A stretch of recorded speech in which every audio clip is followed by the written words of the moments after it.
তুষার নামে একজন ব্যক্তি ছিল, সে হইল রুহুল কবির রিজভী সাহেবের অফিসের চাটা আনতো। তুষার বিভিন্ন তার মোবাইলে চেক করে পাবেন যে আমলিগি নেতাগুলোর সাথে যোগাযোগ করে বিএনপি কবে মিটিং হয়, বিকাশ নাম্বার নগদ নাম্বার টাকা পয়সার বুঝে চলে যায়।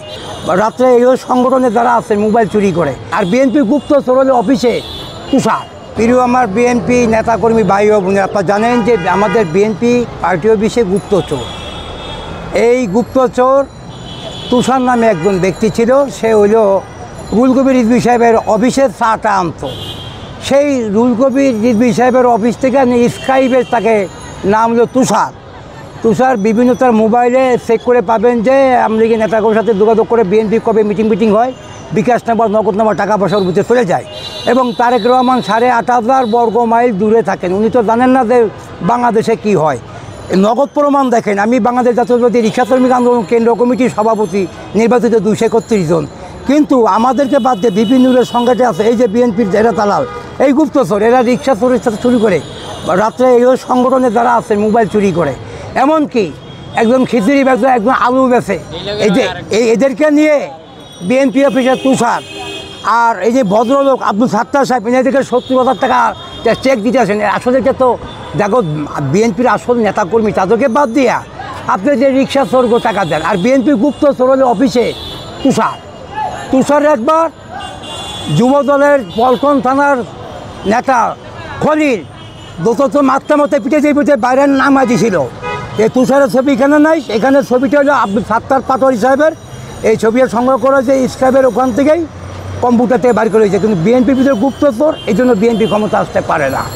বর্তমান যে 28শে অক্টোবর যেই জনসভায় গেল, মির্জা ফখরুল ইসলাম কিন্তু ধর সালারে, কিন্তু কেয়ামত হয়ে যেত, কিন্তু উনি বলতে পারেন নাই, সব করে নামে দেখো হরতাল। কিন্তু বিএনপি আগইতে গেলে এই মাননীয় প্রধানমন্ত্রী সাবেক 3বারের প্রধানমন্ত্রী বেগম খালেদা জিয়ার ব্যান্ডগার্ড মানে বডিগার্ড যে ছিল হাবিবুল নবী খান সোহেলকে, আমার মনে হয় যে 3 মাসের জন্য তাকে দায়িত্ব দিলে আমার মনে হয় আন্দোলন চাঙ্গা হবে। বিএনপির গুপ্তচরের দুটা ফিরে মারতে অফিসে বাইর করে দিলে, অফিসে যে দারোয়ান আছে 2 জন, এরাও গুপ্তচরের সাথে জড়িত। অফিসের স্টাফ খালি শ্রমিক দলের 2 জন স্টাফ বাদে বাকি ছাত্র দল, যুব দল, কৃষক দল, মহিলা দল, যত পিয়ন আছে, ঘর দারু দেয়, চাটা আনে, এরা কোনো দালাল। এমনকি যে চার দোকান করে লাভলিও পর্যন্ত দালালি করে। আমাকে নির্বাচিত বাংলাদেশ জাতীয়তাবাদী রিক্সা শ্রমিক আন্দোলন কেন্দ্র কমিটি বীর মুক্তিযোদ্ধা আব্দুল সালাম খান আমাকে দিয়েছে, যে কমিটির সভাপতি সেক্রেটারি হলো আফজাল।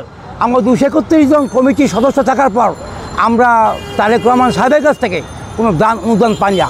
দান অনুদান দেয় এই মন্টু, এই যে মন্টু রিক্সা চোরের নেতা, এবং সাথে আছে রুবেল, এবং আছে যে 70,000 টাকা চেক দিতে আছে আব্দুল সাত্তার পাটারি, আরও আছে যে নাজমুল, কিছুদিন আগে আমার হাত পাও ধরে গানের সুযোগ করে দিয়েছিলাম।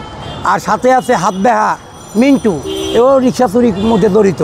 তাই বলতে চাই, আমি 71 মুক্তিযোদ্ধা সংগ্রাম পরিষদ কেন্দ্র কমিটির সাংগঠনিক সম্পাদক, মিজাজের ডেট পোস্ট গেলে আপনি 3 সেক্টর 7 কমরা হিসেবে বলতে চাই, বিএনপি অফিস থেকে দালাল ও গুপ্তচর ও রিক্সা চোর নিয়ে সংগঠন করলে বিএনপি 15 বছর 6 মাস ক্ষমতা আসতে পারে নাই, বাকি আগামীতেও পারে না। কারণ এই চোর থাকলে কালকে কী হবে না হবে মোবাইলে খবর হয়ে যায়।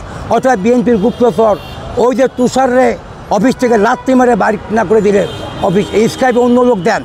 আর এই অফিসের দারোয়ান 2 জন দারোয়ান আছে, একটা অল্প বয়সে হ্যাংলা ছেঁড়া আর বুড়া, এগুলো বাদ দিয়ে নতুন স্টাফ দেন, তাহলে বিএনপি গুপ্তচর থেকে মুক্তি হবে।